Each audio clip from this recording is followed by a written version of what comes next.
உணவுகள்லேயும் ஆயுதங்களாக பயன்படுத்தக்கூடிய உணவுகள் எது? உணவுகள்லேயும் அப்போ அது எதுனா அரிசி, கேழ்வரகு, கோதுமைலாம் இதெல்லாம் சண்டை போடுவதற்கான உணவுகள். கேழ்வரகு, மாமிசம், மீன், முட்டை, தயிர், மோர், பால், வெண்ணெய், நெய் இதெல்லாம் வந்து அழிக்கக்கூடிய உணவுகள். ஆயுதங்கிறது என்ன பண்ணும்? அழிக்கிற வேலையை செய்யும். அப்போ அந்த மாதிரி அரிசி, கேழ்வரகு, கோதுமைலாம் வந்து அழிக்கக்கூடிய உணவுகள். எல்லா வகையிலையும் அழிக்கும். இதை சாப்பிட்டாலே நீ மற்றவங்களோட சண்டை தான் போடுவ. மற்றவங்களோட சண்டை போடுறதுக்காக தான் இதை நம்ம சாப்பிட்டோம். போரிடுவதற்கு ஒரு உணவு தேவை. போரிடுவதற்கு ஏற்ற உணவு தேவை. காய்கறி, பழங்களெல்லாம் சாப்பிட்டா ஆரோக்கியமாக இருக்கலாம். ஆனால் சண்டை போட முடியுமா? நான் ஆரோக்கியமாக இருப்பதா அல்லது எதிரி வந்து என்கிட்ட சண்டைக்கு வரான் அப்படிங்கும்போது நான் சண்டை போடுவதற்கு எனக்கு ஒரு ஆற்றல் தேவை. அது இந்த காய்கறியில் கிடைக்குமா? காய்கறி, பழங்களை பச்சையாக சாப்பிட்டால் எனக்கு ஆரோக்கியம் கிடைக்கும். ஆனால் அதே நேரத்தில் எதிரி நாட்டுக்காரன் சண்டைக்கு வரான். ஈட்டியை தூக்கிட்டு வரான், வாழை தூக்கிட்டு வரான், குதிரையில் வரான். அவன் வந்து அவனோடு நான் மோத வேண்டும். உயிரோடு இருந்தால் தானே நீ ஆரோக்கியமாக இருக்க முடியும். அதனால தான் நம்ம வந்து அரிசி, கேழ்வரகு, கோதுமை நம்ம ஏன் சாப்பிட்றோம்னா இது வந்து ஒரு ஆயுத உணவு. சண்டை போடுவதற்கான ஒரு உணர்ச்சியை உங்களுக்கு தரும். ஒரு ஊக்கத்தை தரும். ஒரு முனைப்பை தரும். அழிக்கணுங்கிற வெறியை தரும். அன்பு செலுத்துவதற்கு இந்த உணவு போதாது. இது வந்து எடுபடாது. அன்பு செலுத்துவதற்கு தகுதியற்ற உணவு இது. இதை சாப்பிட்டு விட்டு நீங்கள் அன்பு செலுத்த முடியாது. உங்க உடம்ப முதல்ல அன்பு செலுத்துங்க. அதற்கு இந்த உணவு ஏற்றது அல்ல. காய்கறிகள், பச்சை காய்கறிகளை சாப்பிட்டால்தான் உங்க உடம்ப அன்பு செலுத்த முடியும். அது மாதிரி மற்றவங்கள்ட்ட அன்பு செலுத்தணும்னாலும் அதுக்கு பச்சை காய்கறி, பழங்கள், கீரைகள் இதெல்லாம் பச்சையாக சாப்பிடணும். சமைச்சு சாப்பிட்டீங்கன்னா நீங்கள் சண்டை தான் போடுவீங்க. சண்டை போடுறது தான் இன்றைக்கி இருக்கிற பிரச்சனை. நம்ம முதல்ல உயிரோடு இருக்கணும். அதுக்கு முதல்ல சண்டை போடணும். பிற உயிரினங்களோட சண்டை போடணும். சிங்கத்தோட, புலியோட சண்டை போடணும். அப்புறம் மனுஷங்களோட சண்டை போடணும். மனுஷங்களோட நம்ம சண்டை போடணும். முதல்ல உயிரோடு இருக்கணும். அப்புறமா தானே ஆரோக்கியமாக வாழ்றது. அப்போ இன்றைக்கி இருக்கிற பிரச்சனை வந்து ஆரோக்கியமாக வாழ்வதல்ல, உயிரோடு வாழ்வது. அதனால தான் நான் அரிசி, கேழ்வரகு, கோதுமை பிறரோடு எதிர்த்து நம்மை அழிக்க வருகிறவர்களோடு எதிர்த்து போராடுகிற ஒரு ஆற்றலை தருகிற ஒரு உணவு தான் அரிசி, கேழ்வரகு, மாமிசம் சமைச்சு சாப்பிட்றோம்ல.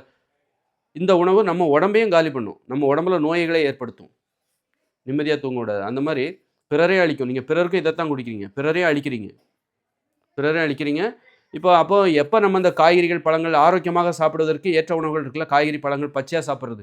இதை சாப்பிட்டா ஆரோக்கியம் கிடைக்கும். அதை எப்போ சாப்பிடணும் அப்படின்னா, மனிதர்கள் எல்லாம் என்னைக்கு அன்பு, ஒரு சமத்துவம், அன்பு மயமாகிறதோ, எப்பொழுது சண்டை போடாமல் இருக்கிறார்களோ, எப்பொழுது மனிதர்கள் சொல் வன்முறை இல்லாமல் இருக்கிறதோ, பேச்சுகளில் வன்முறை இல்லாமல் இருக்கிறதோ, அப்போ வந்து ஒரு பாதுகாப்பான சூழ்நிலை வந்து விட்டது. அப்படிங்கும்போது தான் அப்போ தான் நம்ம வந்து இந்த காய்கறிகளை சாப்பிடணும், பச்சையாக சாப்பிடணும். ஆரோக்கியமாக வாழ்வது பற்றி கனவு காண வேண்டும். இப்பொழுது நம்ம உயிரோடு வாழ்வதை பற்றி இதனால் வரைக்கும் நம்ம உயிரோடு வாழ்றதை பற்றி கனவு கண்டோம். இனிமேல் நம்ம ஆரோக்கியமாக வாழ்வதை பற்றி கனவு காண வேண்டும். ஆரோக்கியமாக வாழ்வது எப்படி என்பது அதற்கேற்ற உணவுகளை சாப்பிடும். இனிமேல் சண்டை போடுற அபாயம் இல்லைப்பா. யாரும் இப்போ எல்லாருமே ஒரு மரியாதையாக பேசுகிறாங்க. பெரும்பாலும் அன்பாக பேசுகிறாங்க. இல்லை மரியாதையாக பேசலைன்னா கூட அவங்ககிட்டேருந்து எப்படி விடுபடுறதுங்கிறது எனக்கு தெரியும். ஒருத்தன் வந்து என்னை அடிக்க வந்தால் கூட நான் அவங்ககிட்டேருந்து எப்படி விடுபடுறது, எப்படி பாதுகாப்பாக வாழ்கிறது அப்படிங்கிறது எனக்கு தெரியும். தேவையில்லாத பிரச்சனைகள் போகாமல் ஒரு பாதுகாப்பான வாழ்க்கை என்னால் அமைத்துக் கொள்ள முடியும். அப்போ நான் தைரியமாக இருக்கேன். அந்த சர்க்கிள்குள்ளே நான் தைரியமாக வந்துட்டேன். தைரியமாக இருப்பதற்கு ஏற்றவாறு எனது வட்டத்தை நான் சுருக்கிக் கொள்கிறேன், எளிமையாக்கிக் கொள்கிறேன். இப்பொழுது எனக்கு சண்டைகளை பற்றிய பயமே இல்லை. பிறர் என்னை அடிக்க வருவார்களோ, துன்புறுத்துவார்களோ அப்படிங்கிற அந்த பயமே இல்லை. அப்படிங்கும்போது தான் நான் வந்து ஆரோக்கியமாக வாழ்வதற்கு ஏற்ற உணவுகளை சாப்பிட வேண்டும். அப்போ இன்றைக்கி சாப்பிட்ற அரிசி, கேழ்வரகு, கோதுமை என்பது ஆயுத உணவுகள், சண்டை உணவுகள். சண்டை போடுவதற்காகவே மனிதர்கள் தேடி கண்டுபிடித்த உணவுகள் இது. தேடி கண்டுபிடிச்சி அதை பெருக்கியிருக்காங்க. அரிசியெல்லாம் எங்கேயாவது இருந்திருக்கும். அதை அந்த நெல்லை உருவி அதை வந்து பெருக்கி விட்ருக்காங்க. அதுமாதிரி கேழ்வரகு எங்கேயாவது விளைஞ்சிருக்கும் காட்டுகளில். அதை இன்றைக்கி பெருக்கி விட்ருக்காங்க. அதனால் இதெல்லாம் வந்து பெருக்கி விட்ருக்காங்களே தவிர இது வந்து இயற்கையான உணவு கிடையாது. மனித உடலுக்கு ஏற்றதும் கிடையாது. இதை சாப்பிட்டாலும் நம்ம உடம்பில் நோய் வரும். இதை சாப்பிட்டால் நீ பிறரிடமும் அழிவை தான் ஏற்படுத்தும். இந்த உலகம் அழிவு நோக்கி போகிற காரணம் இந்த உணவு தான்.